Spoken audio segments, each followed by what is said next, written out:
because the voltage is not high enough.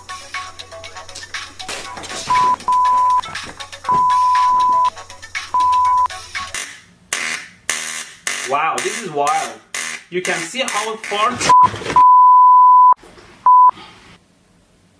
this gap is quite wide. Let me measure it for you.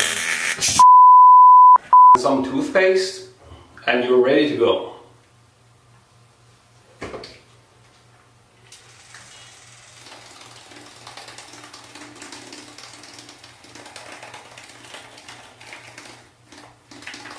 It's a very simple and yet effective circuit. Let's turn it on.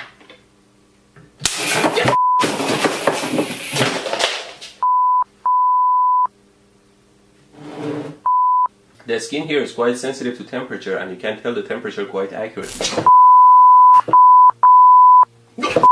This is not the best way and you might like to try a safer way. Oh, and don't drop the iron on your pants. It's almost finished now.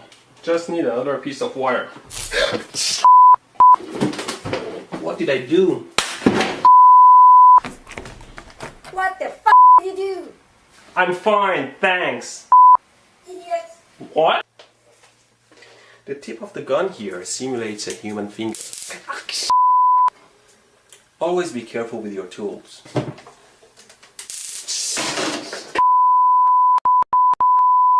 That side needs to be connected to ground or negative.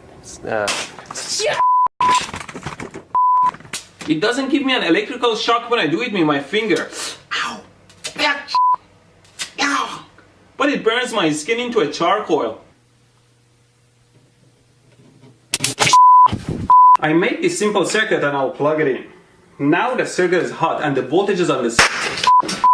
To measure the 120 volt AC, I put the meter on AC and I measure the voltage. Oh my God! I thought I could share my artistic side with you.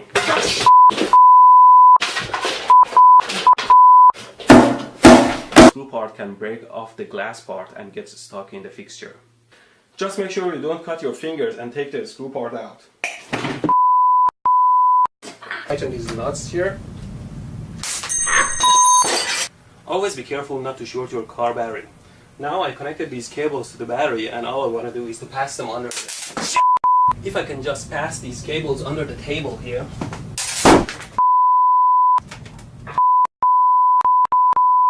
Get on with my power supply here.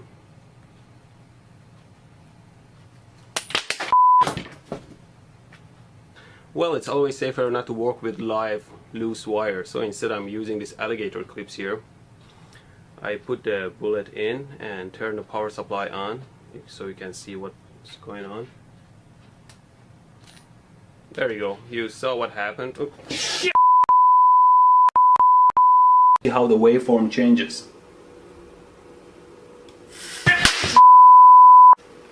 Capacitor. At least real capacitors can't get electrocuted.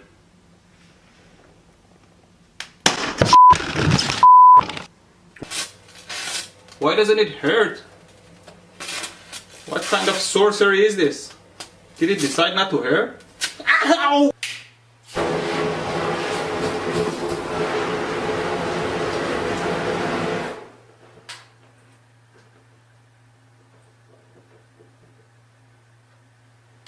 Nope, it doesn't work at all. Don't touch hot stuff.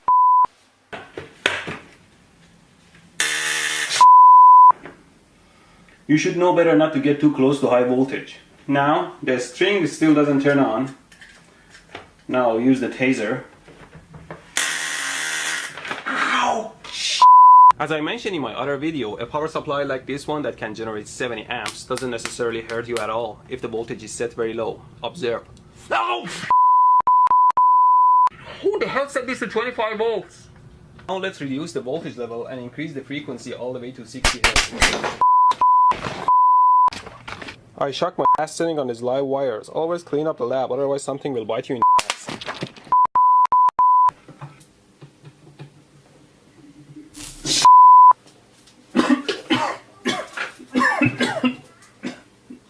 Oh my God. Okay, finally, let's power it up.